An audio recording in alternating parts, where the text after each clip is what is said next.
So right now I'm in the very hot and beautiful city of Marmaris in Turkey. Just behind these buildings is Marmaris Castle. So I thought it would be rude not to have a wander down here and take a look. So yeah, just need to figure out how to get behind these buildings. It seems to be buried in the middle of them. So yeah, nice views. And looks like there's a cruise ship in town. I just got back off a cruise, didn't enjoy it, which is why we booked and ended up in Turkey for a few days. Been here before, I've never checked out this castle, so yeah, let's find a way in. I'll tell you more about it. So, looking for the castle, I believe it's down this little alleyway here, and I came across this building. I thought this looks pretty old, so having a look at it, and then you can clearly see, it says here, this caravanserai was built by Sultan Selim's son, Magnificent Sultan Suleiman, who was conqueror of continents and oceans and the boss of Arabian and Persian kingdoms, 1545 AD. So yeah, that's a nice little introduction really to the castle. So we'll head on around this corner and see what this Sultan Suleiman has got to do with it. So this building here is a caravanserai. So it's exactly as it sounds, and that is where travellers would come, they would rest. It'd be a hub for trade, and yeah, it's a stopping off point, you know, in between journeys to other places. So right now, just outside the walls of the castle, you can see the castle there. It's very bright. Like sun reflecting off the stone there. So the Greek historian Herodotus, he said there was city walls built in Marmaris around 3000 BC, so that's 5,000 years ago. So this is an ancient settlement, but the fort itself, the first time it appears in written records is in the 17th century. An Ottoman traveller wrote that the fort had been built by Sultan Suleiman, the same Sultan Suleiman where we saw his name earlier on that sign. So it was him who was credited with building this fort in the 1500s, and there might have been some kind of fortification here before then, and he maybe added to it or at least restored it, and this was part of his when he was going into Rhodes. So literally the bay that you just saw, you can get on a ferry and it's 45 minutes to get to the island, the Greek island of Rhodes. So before he invaded Rhodes, he had this built as a kind of a base. So this was the base for the Ottoman army in the early 1500s. So yeah, you can't really, there you go, you can see it there. So anyway, let's try and get inside.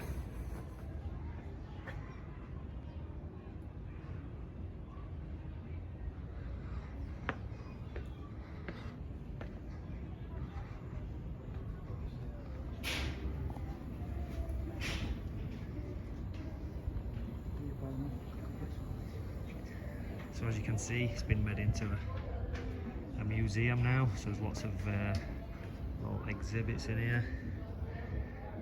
These are showing some of the different periods.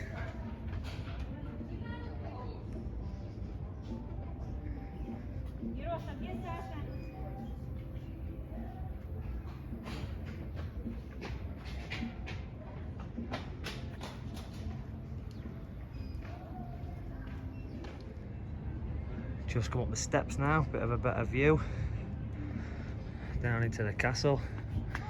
It's not the biggest structure, but again, it would have acted as a bit of a base, and there would have been lots of people living. As you can see, it's buried in the middle of all this housing, so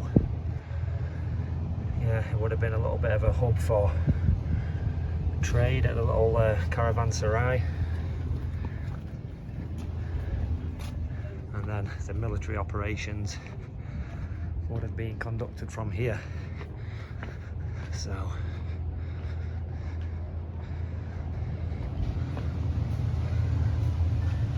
Nice view over the bay.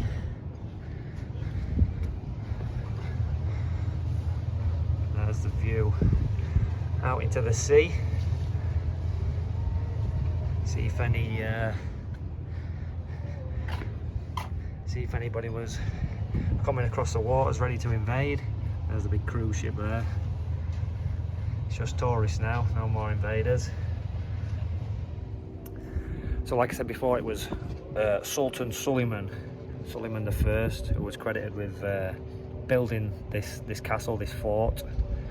He was very, very important, powerful Ottoman ruler. He was actually the longest reigning Ottoman Sultan, and he ran the empire when it was absolutely massive, over 25 million people under his control.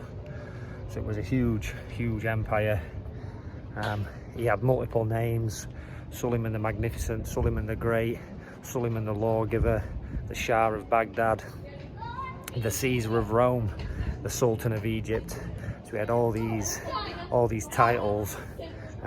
Like he said on that sign earlier, he was a conqueror of nations, and he really expanded the Ottoman Empire. And this castle was part of that expansion. This castle in Marmaris, like I said before, it was the siege of Rhodes. He wanted to take Rhodes, and he wanted to wrestle it from the Knights of St. John, or the Knights Hospitaller, who they controlled. They were Crusader Knights, Christian Knights, and they controlled the island of Rhodes. So the siege of Rhodes actually happened in 1522, which means that this fort was probably built around 1520, and you know, they launched their attack from here. The siege, I think it lasted about a year. Like a lot of time with sieges, it's a war of attrition. It's about starving the opponent of resources, and that's what they did basically. They did suffer very, very heavy casualties. So from, you know, we can't be sure of the numbers of like the armies and things like that, but it seems that the Knights of St. John had about 7,000 knights, whereas Suleiman brought about 100,000 men to the siege. So obviously they were well fortified and well established in Rhodes. Now I'm not sure how accurate those numbers are, but that is a massive overpowering in terms of force. So yeah, it was in 1523 when the siege actually concluded. Lots of those Knights of St. John had been killed, and there was only a few left, and Suleiman gave them terms, and they accepted those terms, and they were allowed to leave with dignity, carrying the banners. They boarded ships and they left and headed out for Crete, I believe, and then I believe they ended up in Malta.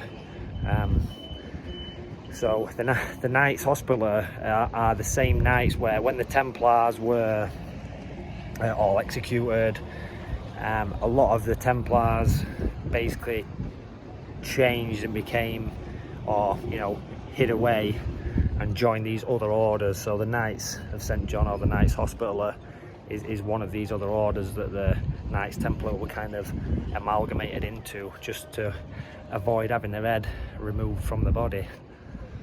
There's a better view of the cruise ship down into the bay, out into the ocean.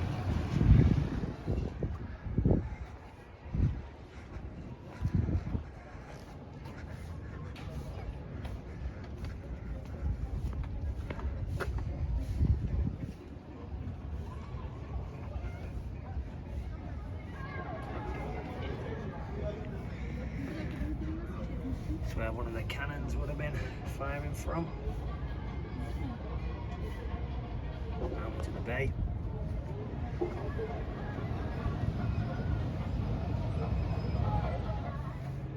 Right, so now we're on the highest point of the castle. We can't get up there because it is forbidden to go upstairs.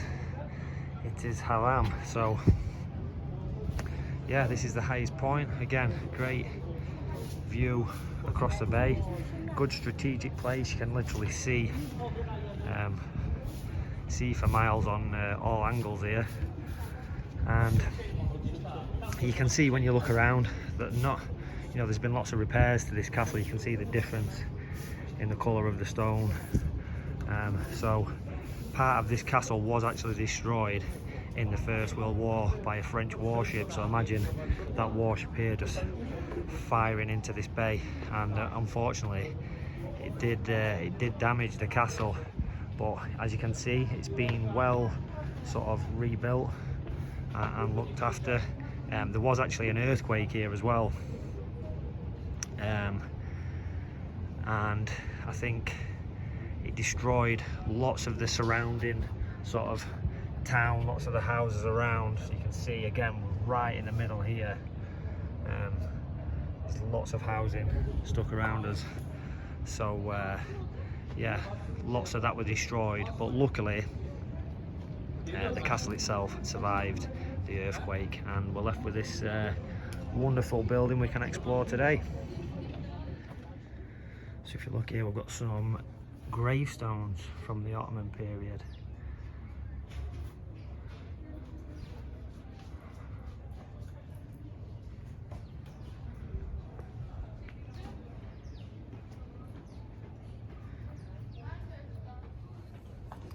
So I'm just sat in the central little community area, if you like. A few birds come in to say hello. So you can imagine like the meetings and the things that were arranged here, getting the community together, getting the soldiers together. So it was 1979, this was still occupied, and there was actually 18 families living here inside this castle, which is crazy. There's a working well here, there's a cistern. So the families were living in a 500-year-old castle built by one of the greatest Ottoman rulers. And yeah, after they were, I guess they would have been kicked out by the authorities, so they could make this into the historical site and museum what it is today. But yeah, it's been restored since then, and like I say, well looked after. It's now a very busy museum, there's lots of people here. So yeah, it's a very, very nice place to check out. So if you're on holiday in Marmaris, it's literally, right there. It's not far to get to. I'm staying in a hotel at the other end, but a nice walk down the beachfront, and you can see it from quite far away. Definitely make a trip here if you can. Right, so that's it. Now leaving the castle behind, but I see lots of people. It's popular Turkey, isn't it, Marmaris? Come here, buy some fake Gucci tracksuits, but definitely find your way up this little alleyway and check out the castle. So thanks for watching today. If you like that, leave me a comment, like, subscribe, do all that good stuff. And yeah, I'll be back in England in a couple of days doing some more local stuff. I'm from Thorn in Doncaster, so I'm doing a lot of stuff locally in the area, but I do travel a lot as well, so I'll try and get some different places in and get some yeah, more stuff around the UK. So again, hope you have a great day, and I will see you soon.